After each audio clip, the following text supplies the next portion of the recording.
Hi folks, this is Bill Whatcott, and I'm in the east side of Toronto, quite close to downtown Toronto, and quite close to the abortion clinics I used to picket, and the pro-life crisis pregnancy center that I used to volunteer at.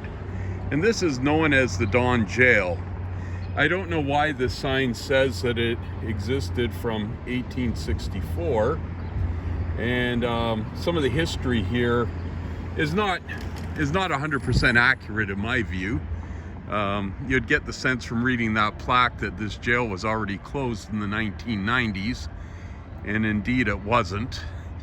During the 1990s, I wound up in this jail more than a dozen times, and that was for protesting at the two abortion clinics that I did a previous video at. And I think I was arrested once at the Choice and Health abortuary too, which is still open on Parliament Street. That isn't too far from here either. I did not do a video in front of that place. The other two closed ones, I did videos that you can see on my YouTube channel. Anyways, this jail does bring back some memories for me. It is no longer a jail. Now it is known as the Hennick, I'll just wait for these cars to go by, the Hennick Bridgeport Hospital, and it's managed by Sinai Health. So I guess it's a Jewish hospital. To be honest, I don't know anything about the hospital. I did go in and look at the bathroom. I won't bother showing you the bathroom. But hats off to the Jews. This hospital is the only publicly funded space that I've seen that has enough common sense to not put tampons in the men's bathroom. I actually checked. Now, the name of this street, it was not called Jack Layton Way when I was in jail here. It was known as 550 Gerrard Street East back then. But they named it after Jack Layton. Jack Layton was my city councilor when I lived in this riding. He's an NDP socialist, or was. I don't remember anything great about Jack. He was a pro-abort. He did not like the pro-lifers. He got busted in a hooker house once, and him and his wife, who he was common law with at the time, the current mayor of Toronto, Olivia Chow, those two had a bit of a scandal living in public housing, even though their combined incomes was way above average. They both were very adept at living at the trough, but neither one of them has any great works of engineering or architecture or any great legislative feats to name after themselves.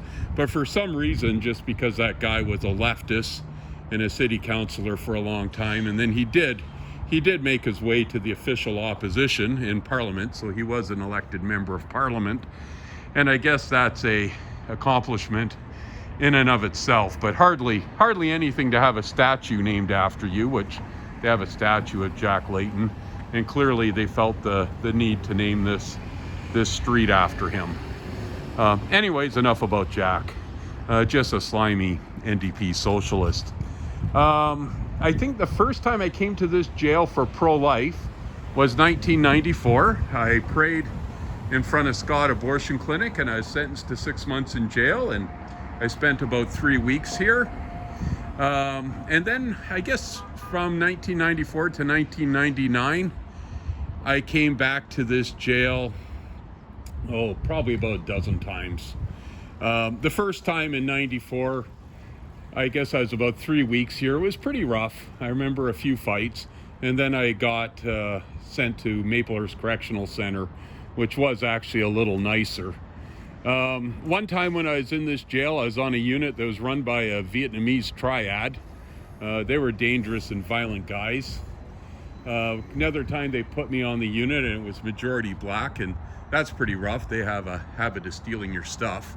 But some of the blacks, when they found out that I was a pro-life Christian, actually warmed up to me quite a bit. Another time when I was in this jail, they stuck me in with this pseudo-Satanist. I kind of couldn't stand the guy at first, but then I got to like him. And that time we were overcrowded. They were 2-man cells, but we got a crackhead as well. I did meet the crackhead outside of jail once, and I tried to talk to him, and he just wanted to scam money off me. But anyways, to the pseudo-Satanist, he was telling me he was a Satan worshiper. I guess he knew that I was a pro-life Christian. And he also told me they wanted to sacrifice unborn children. And that would be kind of annoying, and him and the crackhead were talking a lot of nonsense. But anyways, I did share the gospel with the guy, and for whatever reason, I gave him my phone number at Aid to Women. That's where I was living when I got out of the Don jail here. And like I said, Aid to Women is literally only 2 blocks away from here. When the pseudo-Satanist got out, he actually joined me at church a few times. I took him for Christmas to this Christmas play, and he really appreciated that. And then after a couple months, I guess his sister's best friend wanted to murder her unborn child, and this guy who told me that he was pro-abortion and wanted to sacrifice fetuses, he actually called me to see if I could talk his sister's best friend out of her pending abortion. It really bothered him. So I wish the best for that guy. He really wasn't a hardened criminal. He was just kind of silly. And when his sister's best friend was going to kill her baby, that guy actually had a heart for the baby and did what he could to try to prevent the murder of that unborn child from happening.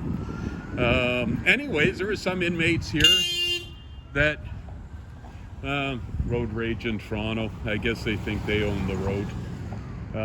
Anyways, what was I gonna say there? Yeah, there was a few inmates that came to my church when I set up my own church, and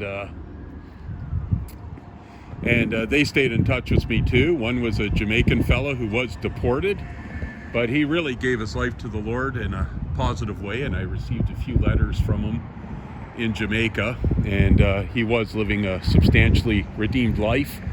So yeah, this place really does bring back some memories. This is now the Hennick Bridgeport Hospital, formerly the Toronto Don Jail, and unfortunately it used to be 550 Gerrard Street East. Now it's 30 Jack Layton Way. A socialist politician who spent most of his life at the trough and was busted in a hooker house. They actually didn't charge him. When you're a socialist, I guess some laws apply more than others. Anyways, I'll talk to you later. Take care. God bless. Bye-bye.